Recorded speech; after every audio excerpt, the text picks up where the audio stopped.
Mic'd up. Hello and welcome to episode 6 of the Jack and Jack podcast. I'm Jack Little along with Jack Rosenthal. Jack, it's a lovely day for a podcast, isn't it?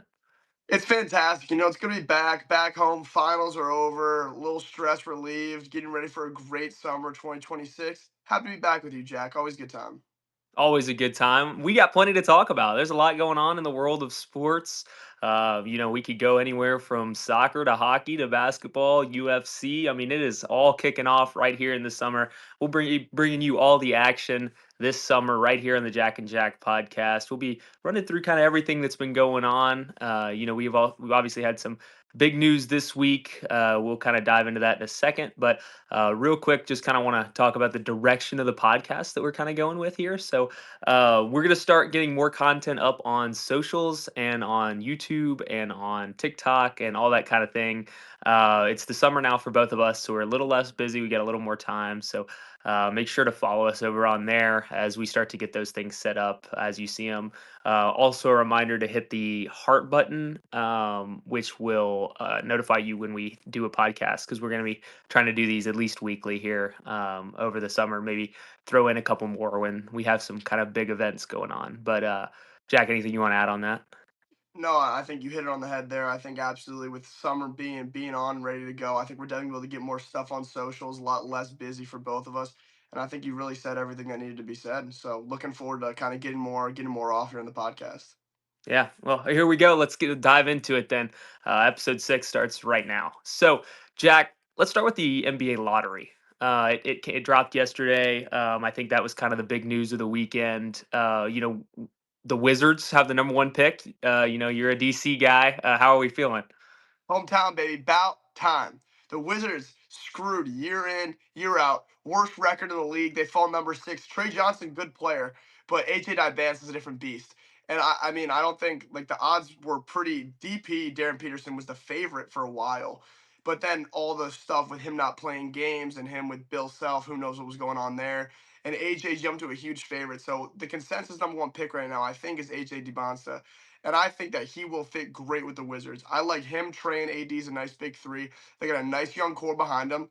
And I think this is the first time since the John Wall, Bradley Beal days that I think people actually have hope for Washington basketball. So it'll be very fun to see because when the Wizards are good, more than the Caps, I'd say when the Wizards are good at basketball, DC's more fun.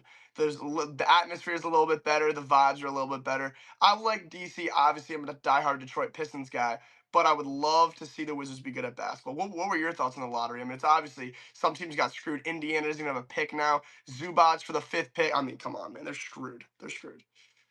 Yeah, that's just a huge heartbreak for Indiana because obviously when you made that trade, you were thinking, okay, well, we're tanking. We're the one of the worst records in the entire league. There's a very little chance that we're outside of the top 5.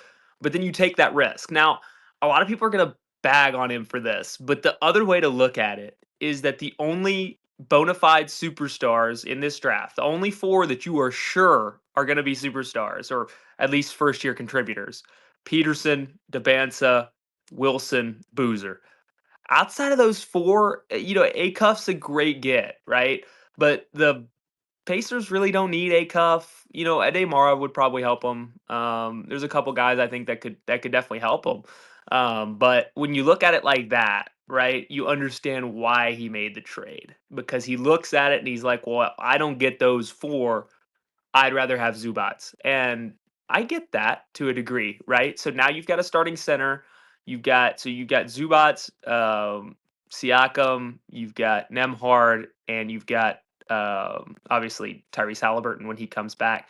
So I mean that's a nice little team right there. 4 really nice players that are gonna put you immediately into a playoff contention spot in the East. So it's just tough luck for them because had they had Debansa to fit right in there at that 3 spot, I mean, you're talking about a team that could contend here in a couple years, and that's the way of the lottery. Sometimes it just doesn't go your way, and the Pacers get screwed. The Wizards get blessed. The Clippers get blessed with the 5th pick. Where do you think that the Clippers go with that 5th pick, right? Because are you gonna take Acuff? I feel like you don't really need him, and he doesn't play very good defense, but he's probably the most likely to be a generational talent out of the remaining picks once you get to 5. that's the thing. I think it's kind of hard when you look at where is this guy going to fit in on the roster. When a guy's that good at basketball, you kind of have to think, okay, we can at some point, if this guy's as good as people think he's going to be and as we think he's going to be, we can build around him in a way. And obviously, Darius Garland's had problems on defense as well. And I mean, he can score the ball and he can pass the ball great, but the defensive problems really will be trouble for the Clippers, especially UT teams, and especially how good people are now at coaching, where they will just run pick and roll actions every single time. There was a game where the Phoenix Suns scored 67 points on Luka Doncic when he was in the Mavericks, and they ran like 52 pick and roll actions in one game to try to get isolations on him. Like they will go after these guys. And I mean, you see it all the time now in today's game where they will go after the weakest link. And even if guys great on offense, you have to pull them out at the end of games because they're just going to go after him on defense. And so I think two guards would be very a very tough spot for him to be in. But I think Acaf's got to be the guy there. I mean, he is just so impressive with his three-level scoring. I think you can kind of get away. You can hide defense a lot better than you can hide bad offense. I mean, you see Asar Thompson for the Pistons where he's bad on offense and it screws us a lot of times because they will just sag off the corner so heavily that Cade is getting double, triple teamed. And I mean, he finally hit a corner shot. His foot was on the line. I mean, that just shows his awareness right there. But offensive liability is a lot harder to deal with than a defensive liability. So I think Acuff should be the pick there at 5. I think he'll be very good. I love his game. I think he's just an electric guy to watch. I think he's fun. And I think we'll see what happens with Kawhi Leonard. I hope the Pistons go on for him or Devin Booker or somebody like that. Great score. But if he stays there, I think him and Acuff would be very a lot. They could run a lot of actions between the two of them. Very dangerous stuff there. So, Jack, let's say that you get the ultimate power here in the NBA to draft the first 6 picks. Or let's go all the way to 8. Let's go to 8. Let's go to the Hawks at 8. Okay. How do you draft them? So we'll start with the Wizards at 1. Got to go to the 4 first. So I mean, he's got to be. I think it's got to be Dibanza first. I think it's got to be I Pierce agree. second. Got I'd to be. have Dibanza 1. Yeah, I think it's got to Now be you got Pierce. Utah. Yeah, DP at Utah. I think it's got to be the pick. I agree. Um, You're not going to take another 4 after taking Ace no. Bailey last year. No, and I think it's gonna be very interesting to see what happens there because Ace Bailey might have to start coming off the bench. And I mean, I think you have to start Peterson, right? I mean, they got some guys too. They got Isaiah Collier, and I mean, there's a lot of good. Walter Clayton. Walter, I love that guy, bro. He was so electric. He was so So electric. good. Let me take a look here because I think yeah, definitely that's where it has to go. I think that you definitely have to go those two first.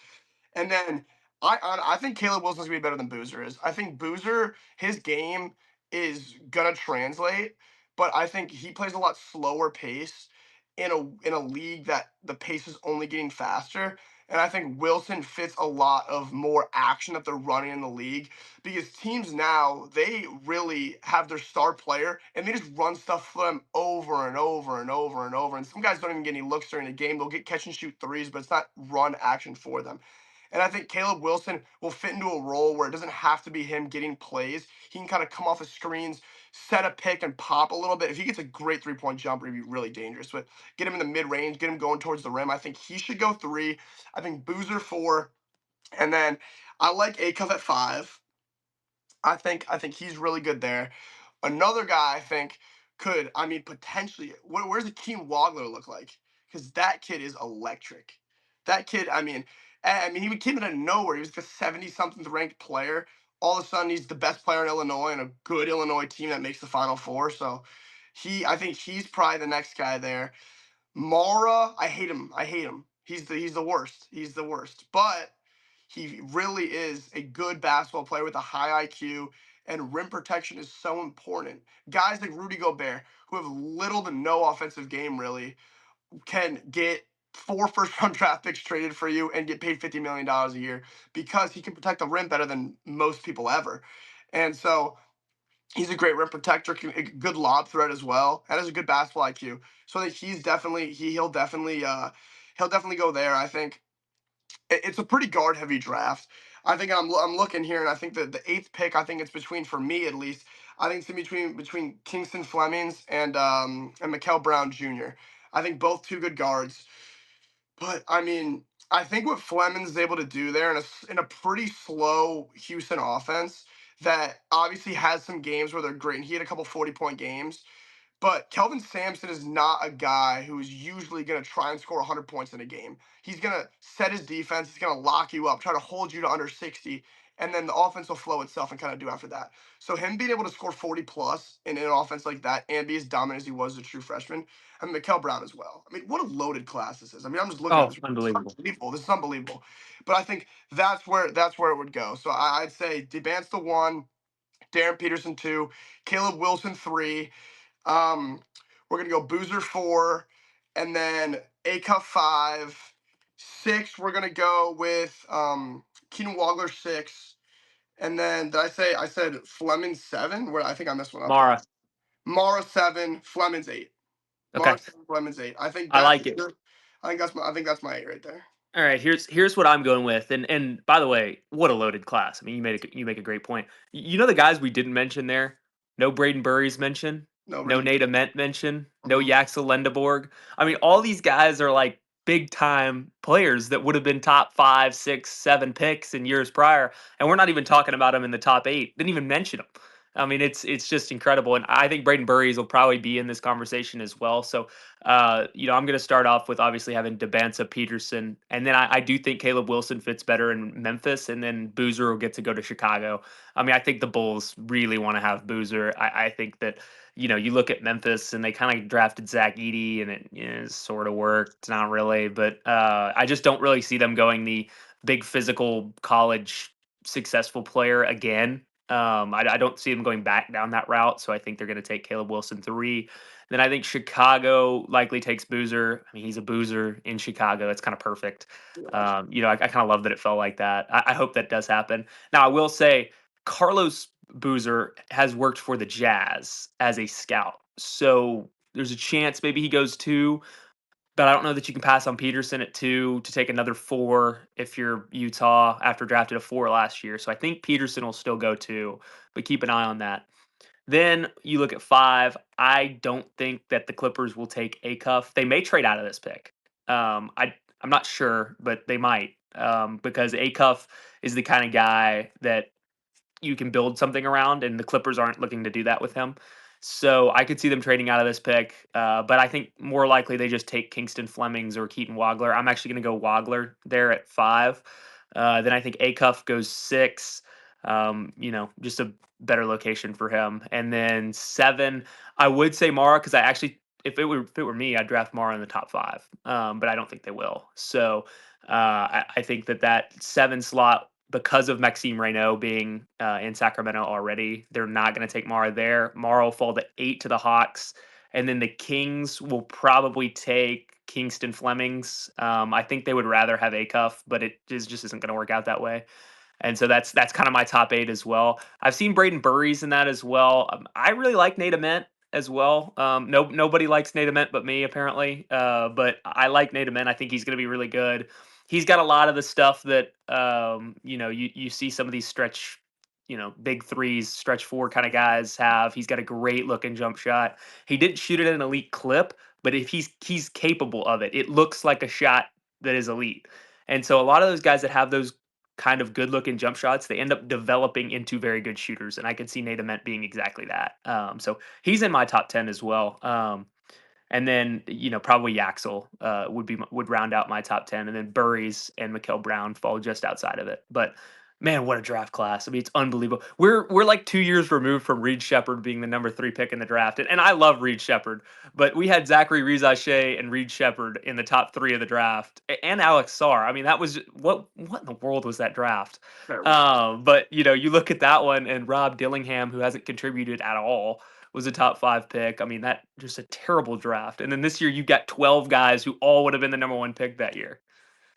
I mean, it's so loaded. And I mean, we didn't even talk about like a guy like Yaxel, LeBaron Philon, another guy that scores the ball to 20-point clip. And I like what you said about the jump shot, where you can kind of develop it. A guy like Andre Drummond, who was a veteran center in the league, didn't make a three for his first 8 years in the league.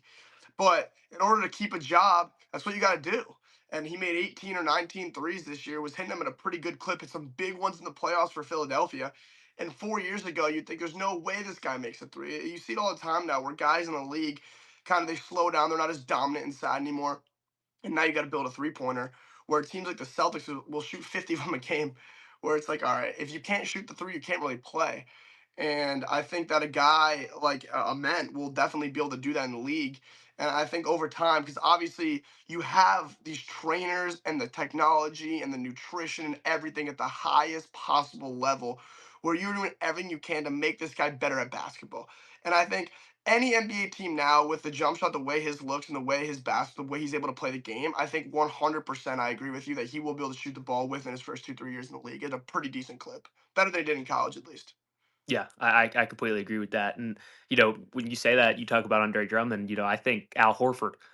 People forget Al Horford was not a shooter at all when he was an All Star in Atlanta, and then he went to Boston and just became a shooter. I mean, he was lights out too. I mean, that corner three for Horford, he's actually an asset now in the league still because he has the corner three. It's no longer his interior post ability. He's a completely different player and has transformed his game in the league to be a shooter. I mean, there's a lot of guys that are capable of that, and when you have a jump shot that can look pretty, which Ament does, they tend to develop it better. I absolutely agree. I think it's all the fundamentals too. Where you get a guy that has good fundamentals, you can build him more than a guy that doesn't. I think there's a lot of guys that come to the league that have injury troubles. A guy like Joel Embiid, for me, at least the guy that kind of had a lot of injury troubles. You never really saw his full potential, but you could see that he had those good fundamentals. And that's why Philadelphia was able to ride with him. He didn't really play much his first 4 years in the league at all, just battling everything. But you could see that he had a game that was buildable. And that, I mean, he has the fundamentals. He can shoot the ball. He knows how to pass. He can pass out of double teams pretty well. And then he becomes the MVP superstar. So I think really being able to build on guys with good fundamentals is very important. And I think people I think the NBA is the hardest sport to play professionally. I think it's because it's five guys on the court at a time, and I think it's a very good debate that a lot of people will chime into. And I think it's a very interesting one. What is the hardest sport to play pro?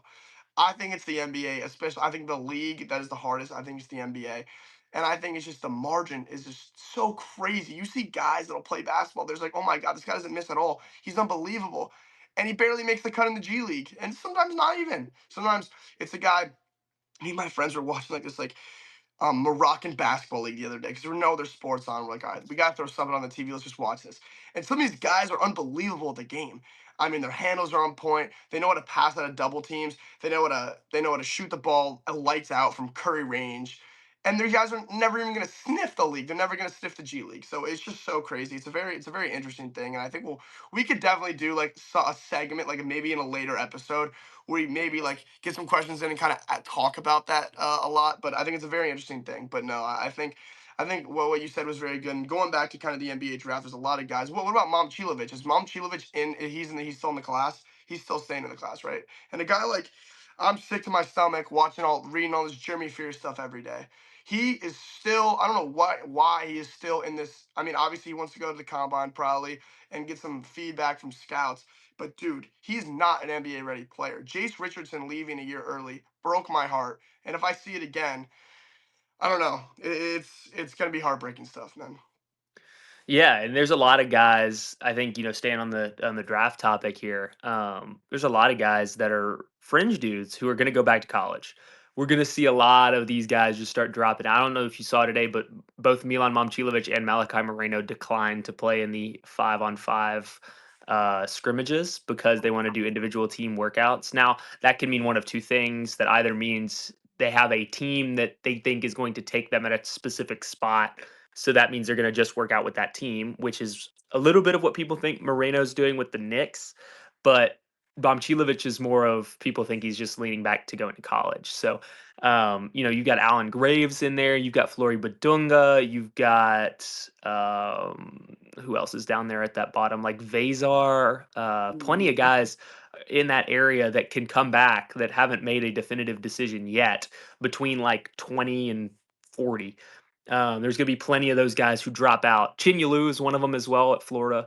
A lot of those guys that are projected low first rounders that are likely going to be back in college next season. Obviously Moreno at the University of Kentucky, and he's kind of one of these guys that's got the frame, got the size, but hasn't really shown that he can do it. Um, and he probably would need another year to develop. Now, a guy like Fears is interesting, right? And there's a couple guys like that where they're really good college players that have kind of shown what they can do in college. Momcilovic is on this same vein. They've shown what they could do in college, kind of the highest level that they can do it, And so you're like, well, if you're gonna go, you might as well go now and get a head start on that, head start on that second contract.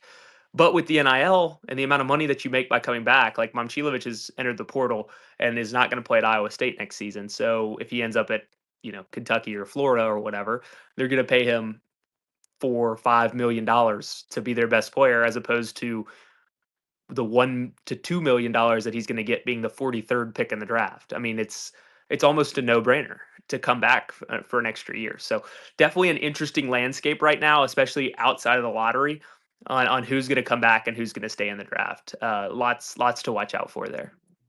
Absolutely. I mean, the NIL era is just so ridiculous. I mean, you see Jeremiah Love, who went number 3 to the Cardinals, running back that early, but he said like, yeah, they were asking him, "What are you gonna do?" He's the large, like $56 million he's getting for his rookie deal, and absolutely ridiculous. But he said like, I went to school in the NIL era. I don't have to touch any of that money, and I won't touch any of that money because he was getting so much money at Notre Dame. It was ridiculous. He doesn't even know what to do with it. So I think you hit it on the head with Momcilovic wherever he goes. $4 or $5 million. I think Fears is doing this whole thing where maybe he'll get a couple more 100,000 or $1 million maybe from Michigan State. I don't know why he greed Michigan State out. Tom Izzo loves him. He loves Tom Izzo. He loves the school. So I don't really see his angle here. Hopefully it's what we think it is, where he's kind of just going to test the waters, see what people think about him, and then he'll come back and play for us next season. I'm very excited for this next season because it's gonna be so different. Because sorry, because there is just no way to replicate this freshman class. I mean, it's just gonna be No. you can't do it. I don't think we'll ever see one like this for a long time, maybe ever. I mean, at some point we probably will, but I mean, it's just so stacked from top to bottom that I just think it's gonna be a completely different landscape dominated by veterans, which has been a not. It's been really a common theme in college basketball over a lot of championship teams, where it's the veterans who kind of step up and they're the teams that really make it far because they've been there before and they know how to play the game, and it's just a different thing there in March.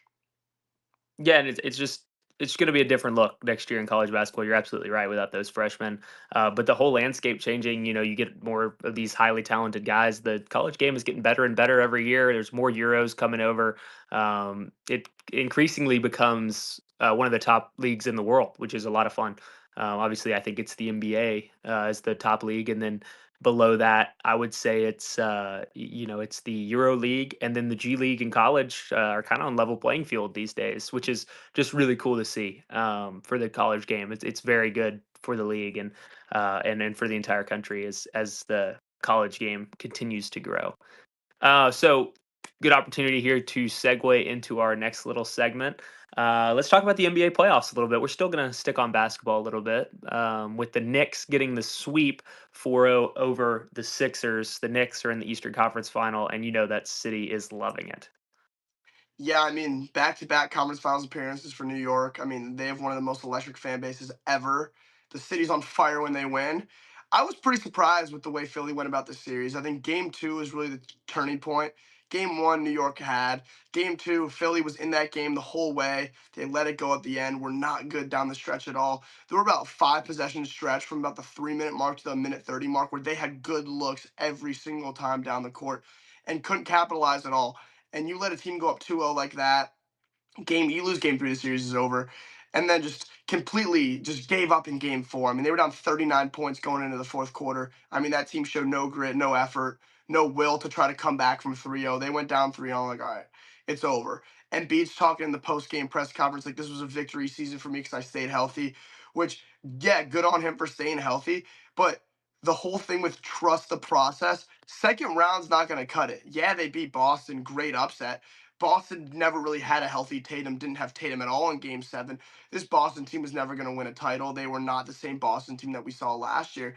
And I just think that what Philly was not able to do kind of overshadowed what they were able to do in the last series. Because you don't win one game against New York, and I thought they were going to beat New York the way they beat Boston. And I mean, the way the inside out game with Maxey and how good Edge comes been, and how PG's been back in his game, and Kelly Oubre's been a really good guy to help out, kind of be a glue guy there with Embiid obviously being who it is, and Drummond hitting the threes off the bench.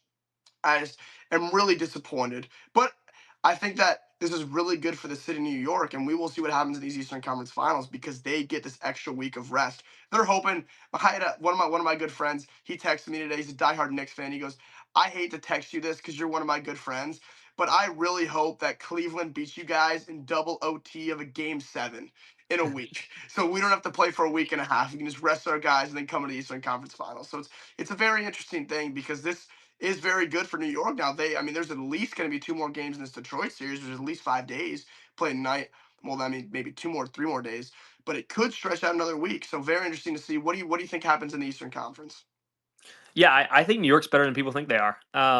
You look at that roster, and it's a lot of guys that are undervalued by the public. Jalen Brunson in particular, he's always small. He doesn't really shoot the three that well.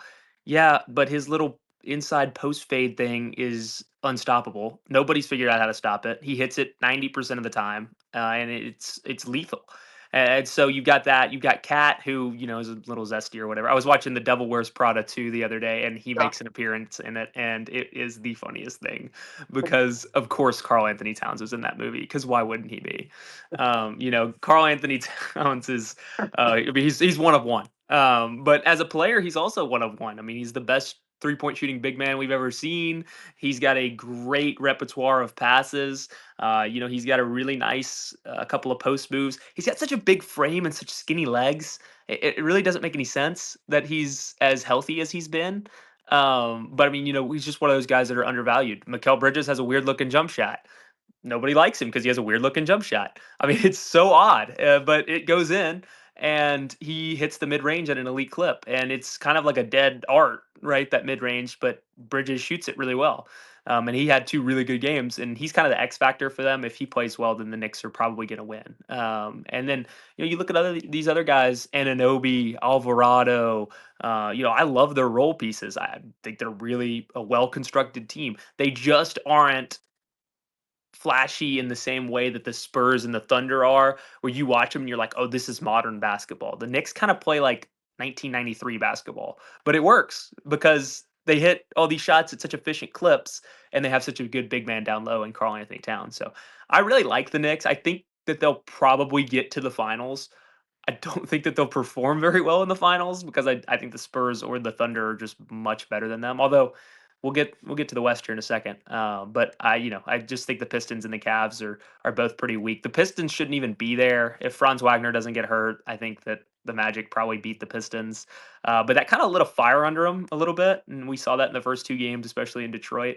So I do expect the Pistons to knock off the Cavs, and then we'll see what happens in the Eastern Conference Finals because it's kind of a Knicks team that is desperate to get there, and a Pistons team that potentially, despite being a 1 seed, is going to view it as like we've already overachieved. Let's see what we can do now.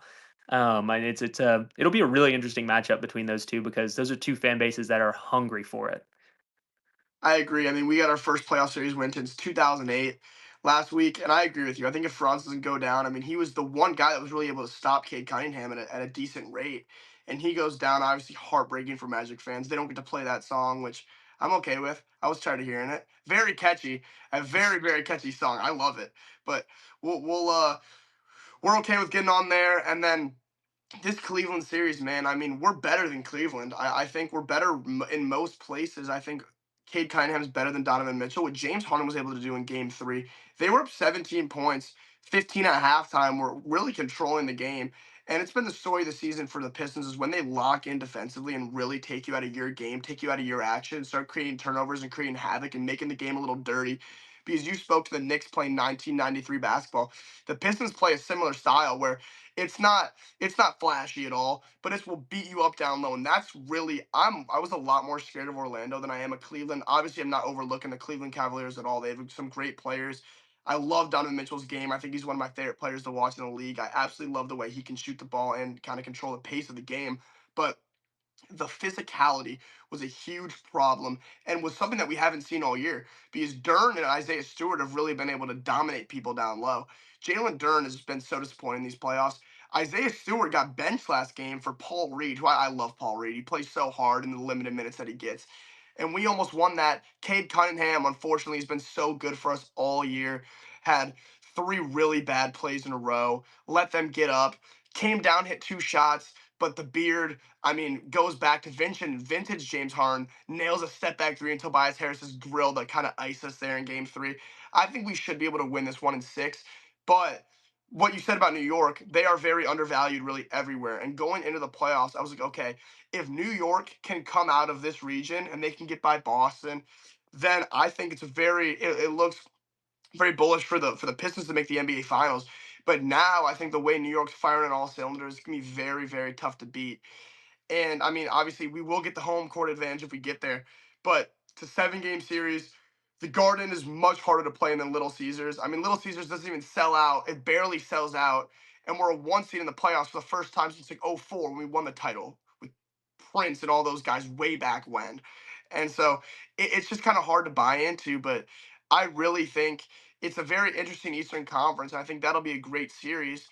Unfortunately, I think the winner of that is playing for second place.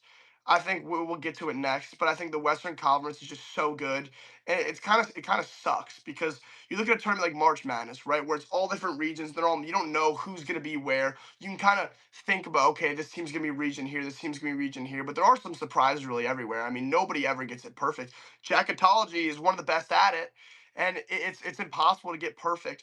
But in the NBA, you know exactly where people are going to be. I mean, there's East and there's West. You fight for the seeds and you fight for the seeds, and you know exactly where you're going to be relatively early in the season. And so it's a lot different. I think the Thunder and the Spurs are just so good, and we'll talk about that in a second. But I mean, man, those teams are good. Yeah, let's hop over to the other side then. The Thunder are rolling. They're probably going to get the sweep tonight. They're just way too good. Poor LeBron. He carried him for one series, but he's not even prime LeBron. I don't think could have carried this team to beat this kind of Thunder team. I mean that would have been a big ask. But 40-year-old LeBron certainly cannot. They'll go down, and then it'll be the Thunder, and we'll see with the other series. Just got some breaking news. Wani na na. Wembanyama will be playing in Game 5. He is not suspended. Did you see the incident? Huge elbow, dude. Huge elbow. That was malicious. I mean, he like you see. Did you see Dylan Harper's reaction to it? Yeah, I Like, did. it's so funny. That was a big, yeah, crazy. I mean, they were. Yeah, I mean, I watched that whole game yesterday. Very interesting. Wemby, dude, what is he doing? First time he ever gets ejected, it means he's known as a very composed guy who loves the game of basketball. Very uncharacteristic play from him to leave a game when they needed him. I mean, the Spurs are still so good. I love De'Aaron Fox. He's so fun to watch, and I'm sure you So love good. De'Aaron Fox as well. He's so good. I mean, these smaller guys. He's bigger than Brunson, but the way they're able to get off in the mid range over these 7 footers and the float games is so impressive, and they're able to just so good on defense too with the ball, with tapping the ball out and deflections and all those different things. They're very good. I mean, Vassell, Castle, Cornette played a pretty good role. I mean, I Yeah. don't think he's the best hustle player, but he is able to fit a role that people need. Um, I mean, the story of the game was Ant Man. I think his 16-point fourth quarter really propelled them. He had a couple big threes when it looked like they were going down. They could not have lost that game, and the pressure was on Minnesota there in the second quarter when Wemby goes down. It's like, okay, they're up 2-1. They're playing with house money. Their best players out. They're expecting him back next game at home. We have to win. If we go down 3-1, play him at home, we're not going to win. So we have to win this game, and he knew that, and he really stepped up. I think Dante DiVincenzo being out really does hurt this team. I think he's another one of those guys who's been very undervalued throughout his entire career. I think he's able to stretch the floor, he's able to shoot, and he's a great on-ball defender. I really hope he's able to come back. These knee injuries always kind of sometimes they take people's careers away from them. They're not the same. They don't have the same explosiveness. They're not able to guard up the same way. I really hope that doesn't happen to him. I really love his game, and I think he's a great guy as well. But really big win for Minnesota. I think this series is over in 6. Unfortunately, I think the Spurs are too good. I think Wembanyama is too good of a player. I mean, the guy's an alien. He's unbelievable. How do you handle a guy like that who's 7'4" that can shoot the ball from 30 feet? I think he in the offseason really needs to work on his post game. Obviously, it's great, but I mean, the game that they lost to Minnesota game 1, he shot 0 for 8 from 3. He's a 7'4" guy. He should not be doing that. He should definitely be shooting inside more, and he can. He has that ability. And how are you gonna tell a guy like that that he can or cannot shoot anything just because he's so good? But at some point, you kind of have to play strategic, especially in the playoffs when the analytical, like the use of analytics here is just so high and they use it so much in every little possession and the value of every shot. And you were talking about the mid range, and the mid range kind of become a lost art because it's viewed as a low percentage shot because it's not worth as many points as an open 3-point look or a layup is. And so that really is the new modern age of basketball. But it doesn't always work. I mean, you see teams like the Celtics who's jack up threes, they live and die by it. It didn't really work out for them this year. But teams like New York and Detroit as well, who use that mid range, Tobias Harris, I mean, he has just been shockingly good from the mid range. He didn't put together back to back 20-point games at all this season, not once during the regular season. Put 7 in a row together in the playoffs to propel us to a bunch of 6 straight wins. I mean, he was absolutely fantastic. 5 straight wins. He was absolutely fantastic for us. But I mean, the Spurs probably gonna win this one. I'm the biggest LeBron guy in the world. It's a travesty what's happening in LA. I mean, Austin Reeves has been so garbage. Luka Doncic doesn't want to play. Vando comes back. He's the worst offensive player of all time. I can stand on that one. There's a number of reasons and a number of clips I could pull up to back that statement. Um, but JJ Redick has been doing a very, very, very good job with this Laker team for how weak they are right now. And with a 41-year-old Braun doing everything, 27 in a game that they lose by 20, which is, I mean, it's astonishing. Austin Reeves game 2, goes 3 of 15, 316, the worst the Lakers shot in the last 45 years in the playoffs. Absolutely horrific stuff from him. He needs to have 25-30 for them to even have a chance to win a game. But they're so deep. I mean, if you look at the scoring, Chet's 23 a game, AJ Mitchell's 19 a game, McCain's 15 a game this series. How do you battle that when those role players are playing that good? I mean, Chet's obviously not a role player, but you go so deep into their bench. Isaiah Joe's like their 10th man, and he's getting real minutes on the Lakers this series. So ridiculous, ridiculous. They're ridiculously good. They're gonna win tonight by 30 points if they want to.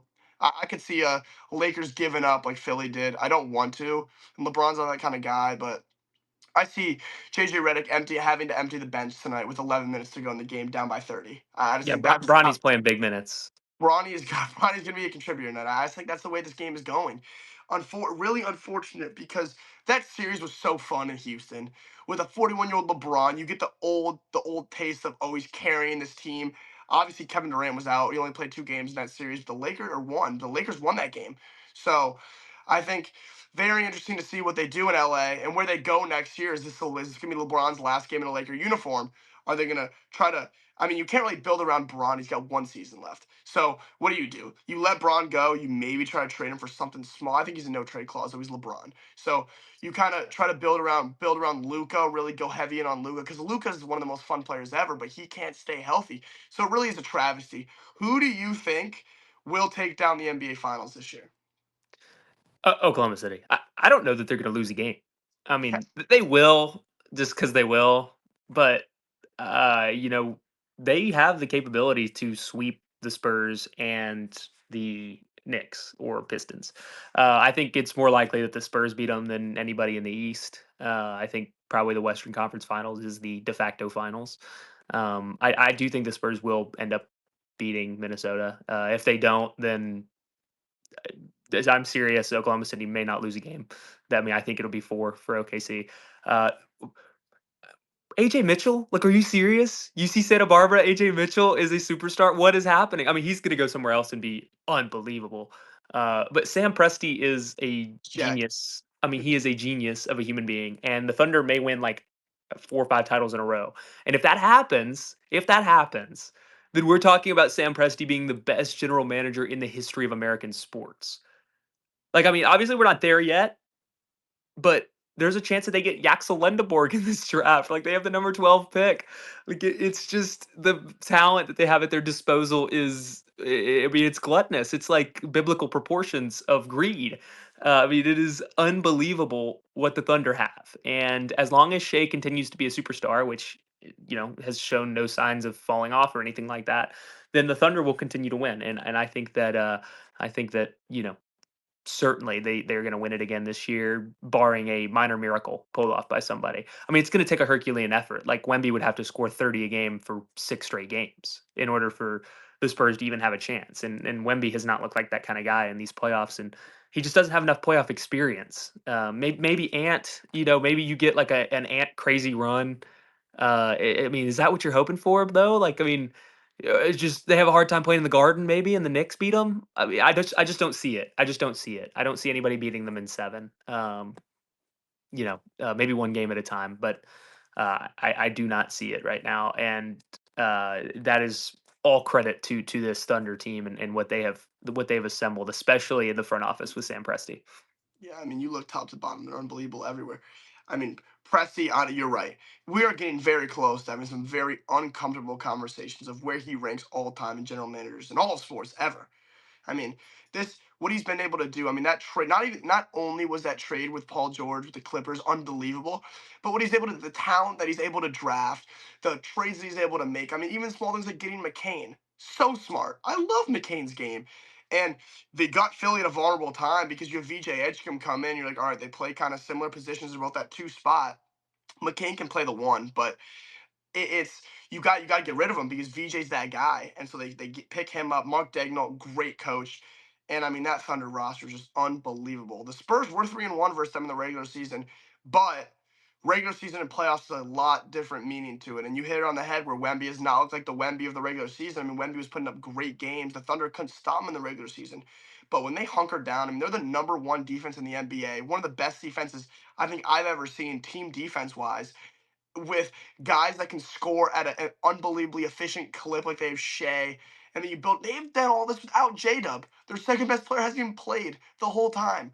He hasn't even played at all, and they're about to be 8-0 in the playoffs. If the Spurs can't get him, nobody's going to get him. I think realistically, if they make it to when they make it to the finals, in my opinion, they're going to sweep whoever it is. Detroit can't beat them. They're better everywhere than us. I mean, Cleveland, if they get by us and get by New York, they can't beat them. They're better everywhere as well. And I think if New York's able to get out of there, New York has the most talent out of anybody in the East by far, I think. At least like Yeah. on paper, roster wise, the guys they just have on that team are better than other teams in the East. The Eastern Conference is just so weak. But again, I just don't think I think the Thunder defense is going to be able to get New York out of in a funk so much on offense, and they're going to be able to speed them up and get them out of their game because Brunson's so good at slowing the game down and kind of playing his own game and getting in the mid post and shooting that fadeaway. But if they're able to speed him up and get him out of that game, that'll be four. You're right. There's a legitimate chance it's a 16-0 run. I think they're probably going to drop one somewhere.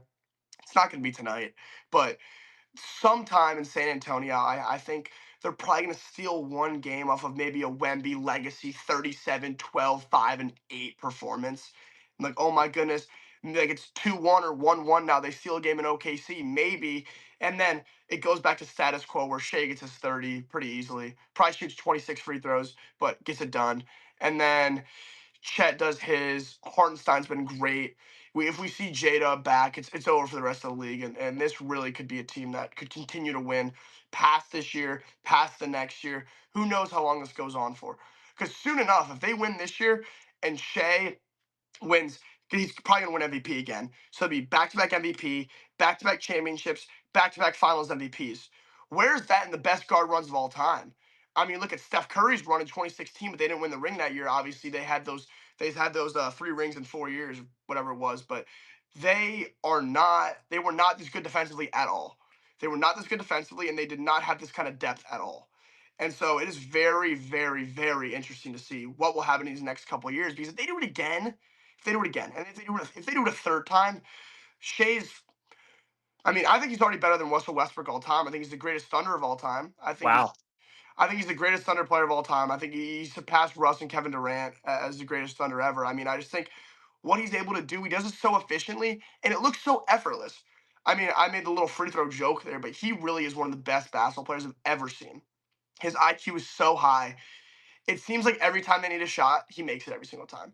Seems like anytime there's a moment where there's any doubt for the Thunder, you put the ball in Shea's hands, they're running back down the court with 2 or 3 points, maybe even four, in their favor. So I mean, it's going to be it's very interesting. I was very hard against it for a while, but the more I watch and the more I kind of learn and read about these teams and what they're able to do, I could not be more impressed with a guy like Sam Presti. I think you could induct him to the Hall of Fame tomorrow, and people wouldn't care at all. I mean, how could you for what he's done? But I think overall, OKC gets it done here, and they're going 16-1, 16-2, maybe. Unbelievable, man. They are just that good. They're better than everybody by a lot, and we haven't seen this since Golden State, where a team is that much better than everybody in the NBA. Jack, if I had to put you on the spot right now, so if I had to put you on the spot Yeah. right now, Mhm. 3.5 losses during the playoffs. Over under for Oklahoma City. $300 on the under.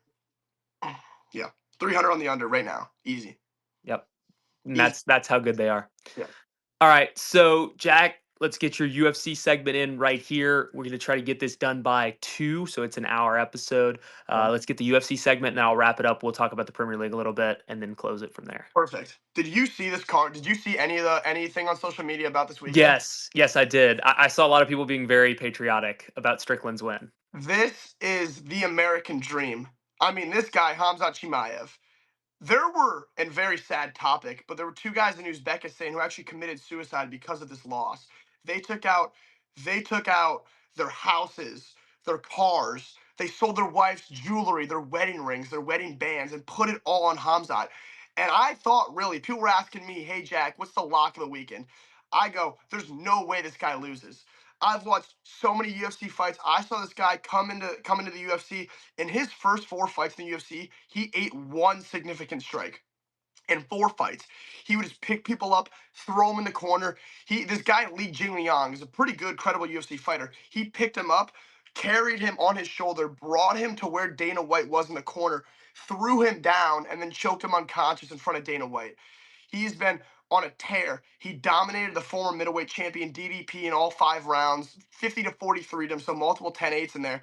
And Sean Strickland, the American hero, who just goes on these crazy rampages in the presser, as patriotic as it gets. I mean, his walkout song is the most electric American song ever. And he goes out and he does it by split decision. Unbelievable. One of the biggest upsets in UFC history.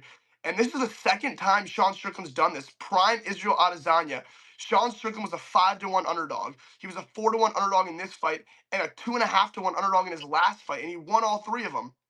That guy, I could not be more impressed and more shocked with Hamzat Chimaev is known as, in my opinion, was the greatest, is still the most dominant wrestler in the history of the UFC.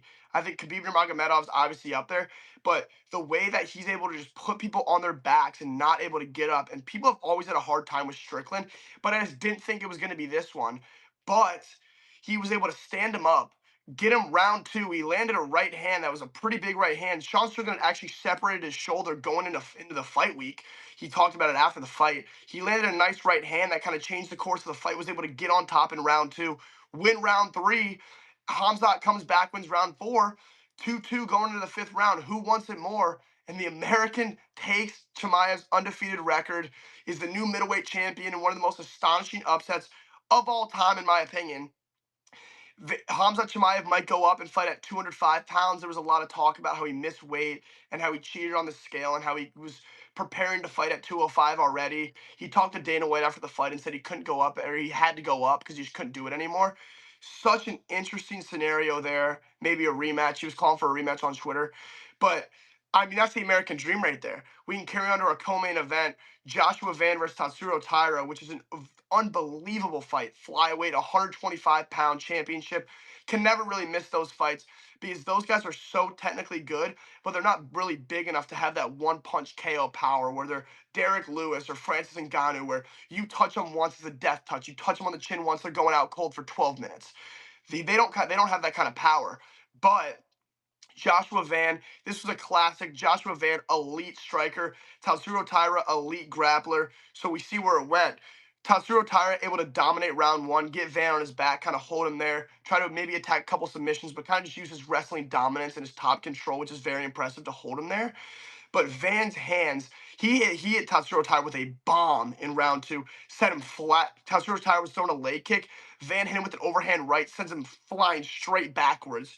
Unbelievable that he was able to survive till round 5 with the hands that Van was putting on him. Very impressive from Joshua Van. And he won the title. Alexandre Pantoja, who was the former 125-pound champion, they fought, and Pantoja got pushed over 20 seconds in and freak incident, dislocated his elbow. So Van was like the quote unquote was the champ, but he was not really a proven champ. But for what he was able to do there was really, just really impressive. TKO stopped him in round 5. Tatsuro Taira was not happy with the stoppage. But sometimes as a referee, you see guys taking enough hits to the face. You want to stop it. You can't let a guy, you can't let CTE kick in. The guy's only 26 years old, 24 Van, 26 Taira, very young guys. So that was a very incredible fight. Very happy for Josh Van. I think him versus Pantoja is not a lot more interesting now for the way that he was able to defend the grappling in this fight and propel his striking. So I'll go through these next fights in a couple minutes, but Volkov versus Waldo Cortez Acosta, the heavyweight featured bout. Very boring fight. You maybe thought it going in where it was two guys who are known as strikers. Volkov is listed at 6'7". He's at least 6'9". He is absolutely massive. And he's just able to use his range with the jabs and the kicks to kind of keep Waldo off. And sometimes, and it happened on Saturday, where it results in a very boring fight. But another win for him. He improves to 9-1 in a betting favorite. His only loss being the incredible Derek Lewis with the original "My Balls Was Hot" in about 8 years ago. Jim Miller, the 42-year-old, his 47th fight in the UFC as a 2-1 underdog, gets a guillotine win over Jared Gordon in the first round. Jared Gordon's a good fighter.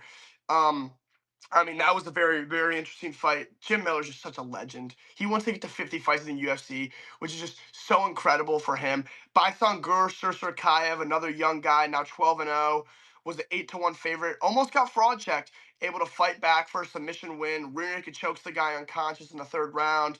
Um, Ateba Gautier, known as the smaller Francis Ngannou, has absolute dynamite in his hands. Gets a second round KO victory or TKO victory over Ozzy Diaz. And that was a pretty good fight. They have just been feeding. Atebo Gautier is a guy that I would definitely tune into going forward. He has unbelievable power in his hands, but the UFC has given him five very, very favorable matchups. I mean, his average closing line is like a -1,000 favorite. They have just given him cans that they expect him to beat. But at some point in the UFC, the reason why the UFC is what it is because the best fight the best. And so soon he will get to see that. The final fight I'll touch on here is Sean Brady versus Joaquin Buckley. Sean Brady was coming after a first round TKO stoppage loss to Michael Morales, who will fight for the title here in the next year, year and a half, maybe one fight removed. Fantastic fighter. Joaquin Buckley got dominated wrestling wise by Kamaru Usman.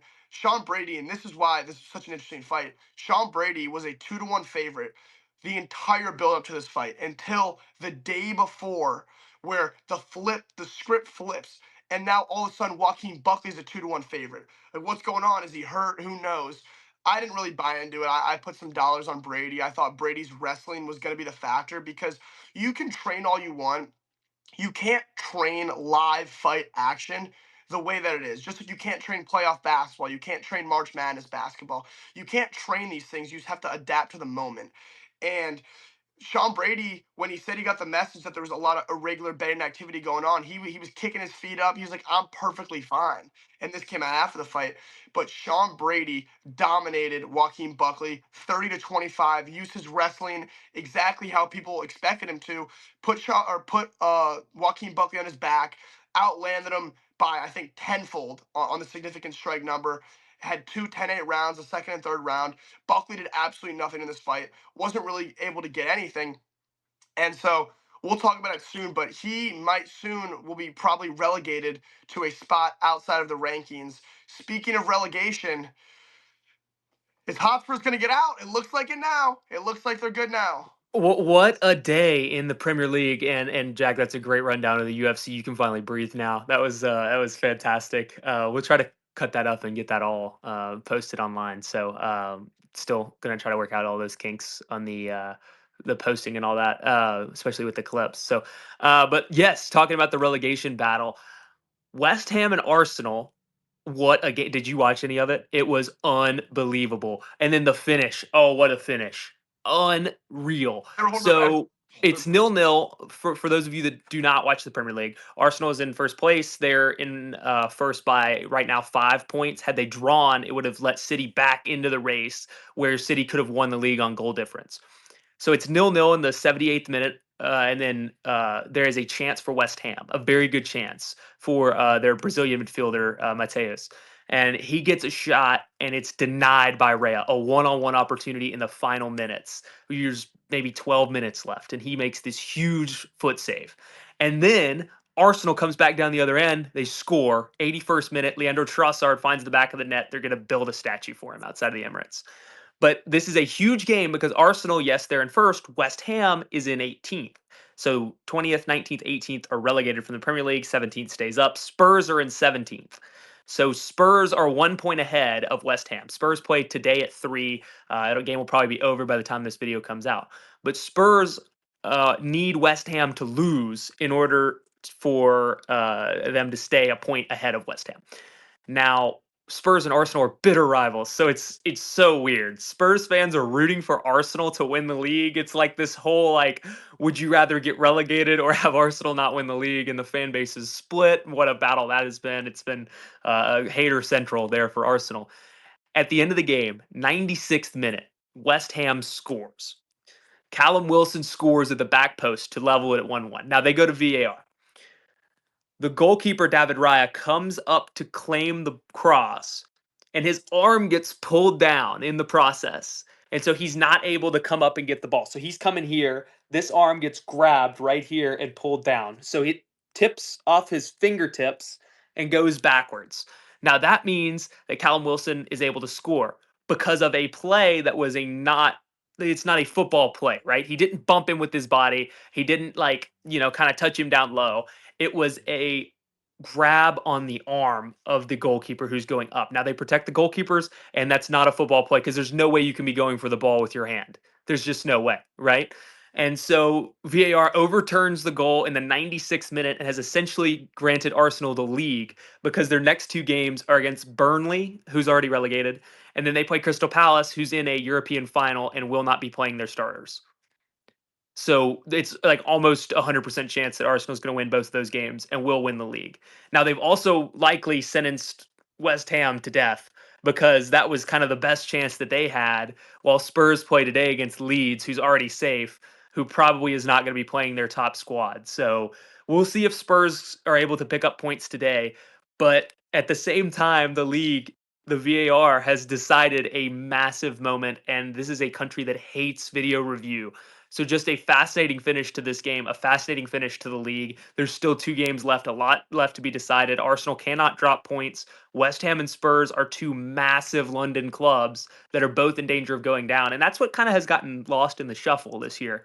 West Ham going down would be monumental. That would be unbelievable for this league. If West Ham goes down and Brentford, Brighton, Bournemouth, I mean, obviously Leeds is a huge club, but a lot of these clubs that are not that kind of size are going down, or sorry, are staying up while West Ham goes down. Just an insane finish and a great year to the Premier League. But we will leave it here, and we'll be back maybe later this week, maybe next week. We'll see. Trying to get a concrete schedule down. But thank you so much for tuning in to the Jack and Jack podcast, episode 6. As a reminder, follow us on all of our socials. They're all going to be coming up this week. We'll be tagging those names and stuff in future videos. We do have a YouTube channel. It's called the Jack and Jack Pod. If you look up the Jack and Jack Pod Sports on YouTube, it'll come up. We're working on search engine optimization and that kind of thing so we can come up quicker. But this video will come up soon. And yeah, great podcast, Jack. Always a pleasure. We'll be back sometime next week. My brother. We'll see you later.